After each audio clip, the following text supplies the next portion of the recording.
Hey guys, we're back for the second part, so I'm about to unpause it. Off guard with your freshman philosophy insights. You've got another thing coming. People are, for the most part, selfish assholes. I don't need an alien entity to tell me this. So what's next? Are you going to propose some kind of new world order to save us all? Am I to be your prophet and help you usher in a comic book utopia? I never expected you to be so nihilistic, but I suppose it isn't surprising. No, a new world order isn't enough to save you from yourselves. You are fundamentally flawed. Is that right? And why is that? Again, it's the fear. Fear of your own existence. Fear of anything strange or other. Fear about the future. I can take it all away. I can help you, as I've helped many other civilizations before. How? Your kind can only live in the moment. The future is terrifying to you. It makes you do silly, destructive things. Surely you can see that now. Become my vessel, and I will purify them of fear and weakness. I will remake mankind in my image, burn away the dross in a firestorm the world has never seen. I must reduce everything to ashes so they can be reborn. That is some insane biblical shit. You're scared this will make you feel less special, less of a hero? This is what being a hero is all about. You went on a quest to heal the world, to find a cure. I am the cure. We can banter words for as long as you want. I have plenty of time. But the result is inevitable. You and I are already connected at the core. You cannot exist without me. Struggling against me will only tire you. It will not in the slightest change the outcome. You're like a fish, endlessly swimming the circumference of a wash basin. You want to jump out, but without me, you simply can't. All your science cannot help you. It's time to set aside this futile struggle. Help yourself and the world.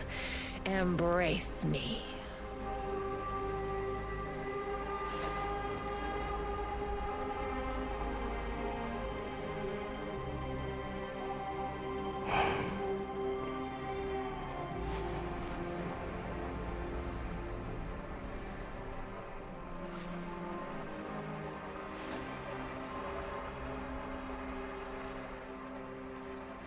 I'm willing to sacrifice anything for my lady as well. Even death. I see you have it all figured out, my love. But it's not going to happen. I refuse to take part. If mankind wants to destroy itself, let it. For all I know, extinction is a better fate than becoming part of whatever you are. You are defiant, like her. But as I said, we can do this forever. For eternity. I can have you wake back up at your base again and again. In the end, you will always return to me. It is a circle. A circle? Of course. Oh, don't get distracted with your theories now. You have no choice. We belong together. I almost fell for it. But something betrayed you. You omitted one detail, a detail that makes you vulnerable. Me. I'm your only hope, and this also makes me your biggest weakness. You cannot exist without me. I made you. Everything you are is because of me. True, but you also cannot exist in this plane without me. You're no god. You're just a fucking parasite. A freeloader looking for a new host, hoping to get a foothold in a new environment. Tanya, my mom, is no longer a viable option for you.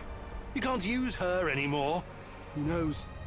Perhaps you never needed her in the first place. And all this was a ruse to bring me back to you. You don't even know what you are. You have no identity. You don't exist without me. Now obey. Identity. Yes. Perhaps I'm Igor, perhaps I'm Igor's son. Perhaps I'm both. Maybe I'm just a faulty copy of a dead physicist. But it doesn't matter. I make my own choices. And that brings us neatly to my conclusion. As a scientist, I must test this theory before I can confirm or deny it. So watch closely, my love.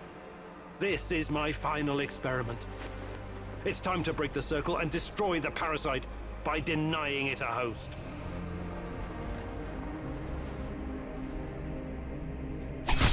Ooh! No! No! No! No! No!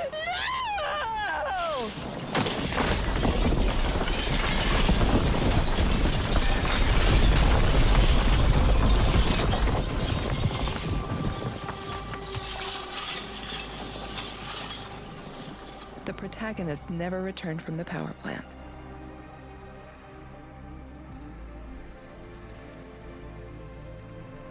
The Chernobylite vanished entirely. The zone is now free of it.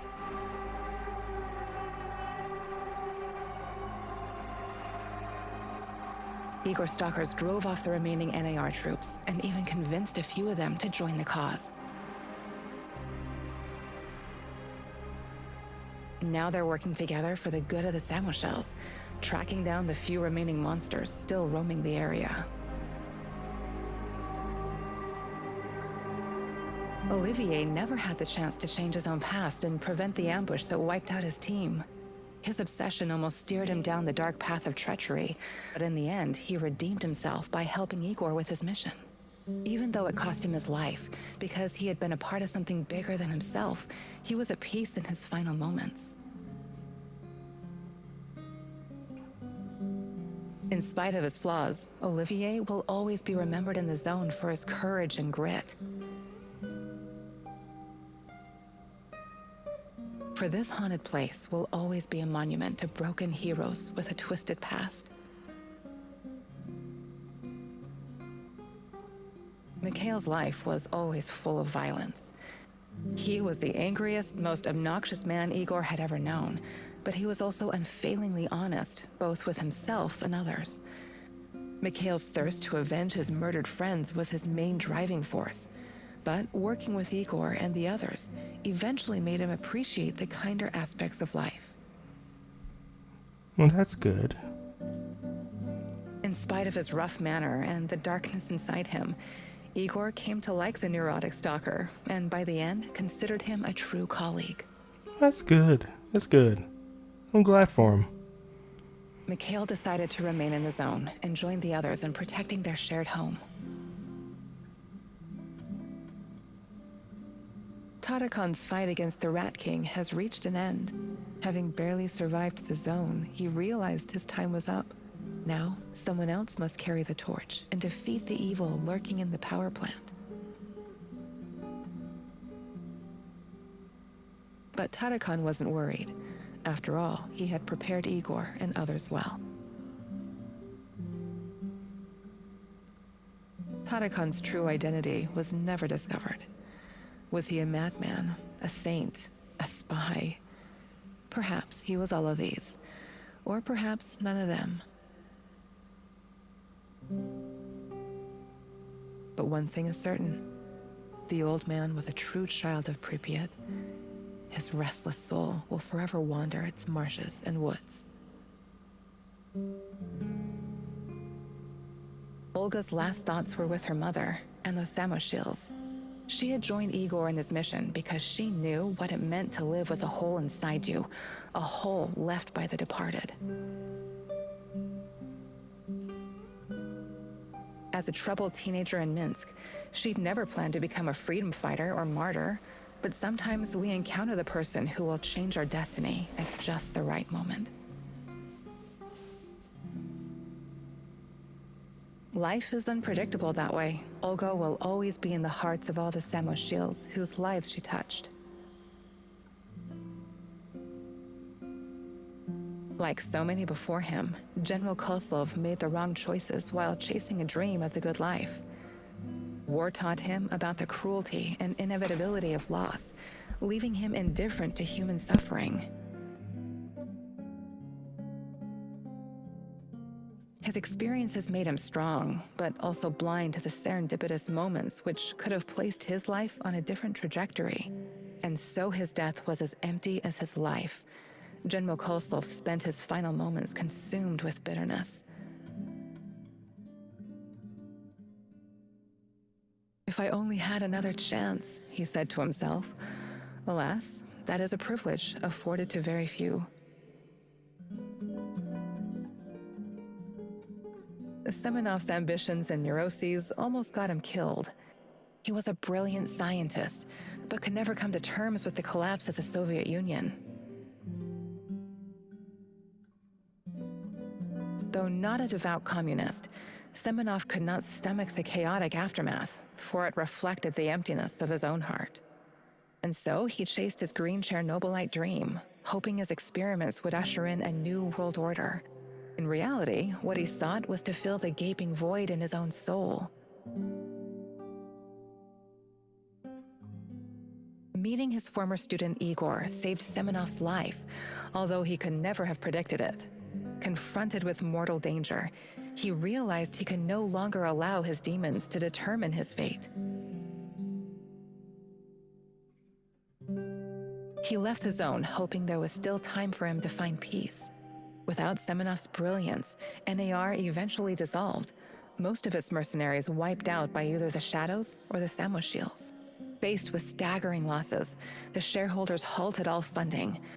All that remains of NAR in the zone are the empty barracks and derelict labs, stark reminders of a misguided ambition based on human misery.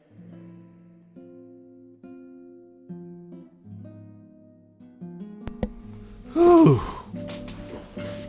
We earned a trophy.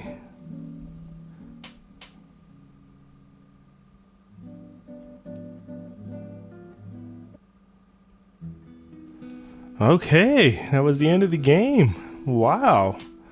Some of the actions turned out better than I thought it would, so it was a good game. It was an okay game, I'll give it that. You know, I give it a 7 out of 10. I give it a 7 out of 10. Now, it's time to look at those trophies.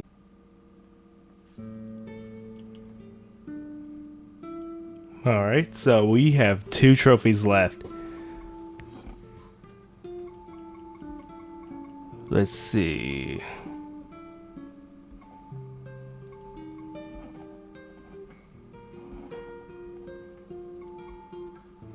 Let's go back to day 33.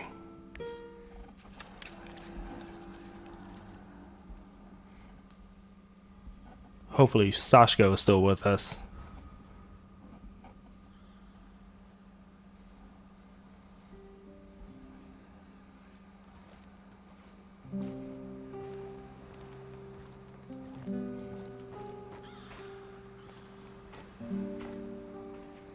What's the plan, Kimanuk?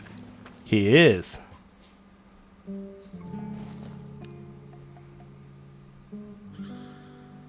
Oh yeah, that's right. I got a lot of my weapons from the last time. By pretty much the end of the game, I forgot. Okay. Let's see if we can try to change that a little bit.